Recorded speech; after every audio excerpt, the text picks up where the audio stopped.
soalan saya ialah, pada masa ini Petronas hanya menguasai kira-kira 40% pasaran runcit petroleum. Sekiranya subsidi yang besar diberikan, maknanya kerajaan juga harus menanggung subsidi untuk beberapa syarikat minyak raksasa yang ada di negara ini termasuk ExxonMobil dan Shell. Apa komen pendebat? Saya mulakan dengan Datuk Ahmad Sabri Cik. Kita mesti mengakui bahawa kaedah subsidi adalah kaedah yang tidak boleh bertahan lama. Banyak subsidi artinya kita mesti mengakui akan memberi kesan kepada pertumbuhan ekonomi yang sebenarnya. Kalau kita terus memberi subsidi yang banyak, kita akan mewujudkan satu keadaan bahawa wang negara yang sepatutnya dilaburkan untuk kepentingan rakyat, untuk sekolah, untuk hospital dan sebagainya, terpaksa digunakan hanya untuk menampung subsidi minyak yang sebahagiannya akan digunakan oleh orang-orang yang sudah kaya, yang sudah mempunyai kenderaan yang besar, termasuk orang-orang daripada luar negara kita dan sebagainya.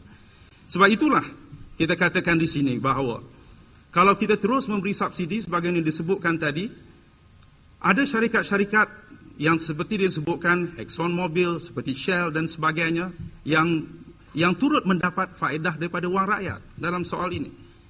Kenapa tidak kita berikan terus wang tersebut terus kepada rakyat? Dan ini dibuat oleh kebanyakan negara-negara maju yang lain. Dibuat oleh negara-negara maju yang lain.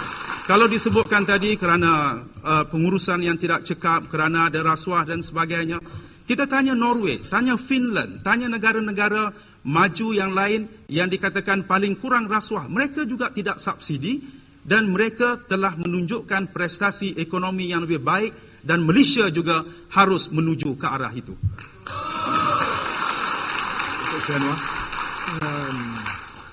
Debat ini masalah minyak, bukan Anwar dan Sabri. Oleh demikian saya tidak memilih untuk menyentuh beliau, walaupun beliau tokoh semangat 46 dulu. Itu tak apa. Soalnya saudara, kita nak banding dengan Norway.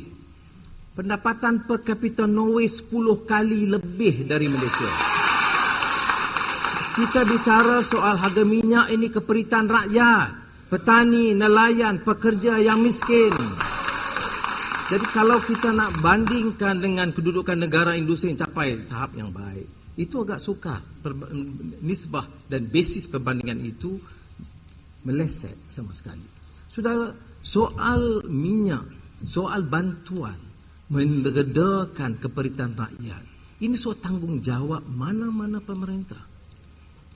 Lebih ramai orang miskin, lebih ramai rakyat terpinggir, baik Melayu atau Bumi Putera Sabah Sarawak atau segelintir Cina dan masyarakat India di estate, itu tanggungjawab kita. Soalnya menaikkan kadar minyak dengan mendadak begini cukup membebankan. Dan kalau pemimpin-pemimpin UMNO dan Barisan Nasional sampai hari ini tidak sedar, saya fikir masa depan parti itu tidak begitu cemerlang lagi. Orang tidak akan yakin. Saudara, ini realitinya. Saudara tahu berapa ramai jumlah pengangguran. Itu akan tersentuh. Sebab itu prinsip subsidi. Bila nak tolong orang miskin, subsidi.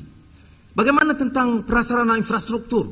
Berpuluh bilion ringgit yang disediakan untuk pedagang-pedagang, untuk industri, untuk pelabuhan. Bukankah itu bentuk subsidi? Prasarana disediakan dengan jumlah yang besar. Kita sebut insentif. Tolong rakyat miskin dengan subsidi minyak, kita panggil subsidi. Jumlah nak tampung kerugian perwajar saya sebut tadi, dan emas dan pelbagai bailout, kita sebut bailout, bantuan menyelamatkan ekonomi. Nak bantu nelayan dan petani dan Melayu miskin, namanya subsidi, dan subsidi itu namanya itu cukup negatif dan busuk sekali. Saya tidak setuju. Saya anggap tanggungjawab kita dalam mana-mana negara, kita ada dana. Keuntungan Petronas ni tak sentuh bahan sektor yang diperoleh oleh Petronas. Kerana dia perlu untuk pelaburan dan sebagainya. Ini soal dana yang besar yang diperolehi oleh kerajaan. Betul untuk sekolah, ya. Tapi kalau kita ambil bilion dari rakyat, kemudian kita tingkatkan bangun sekolah. Sekolah tanggungjawab, dah boleh kita sentuh dalam round kedua.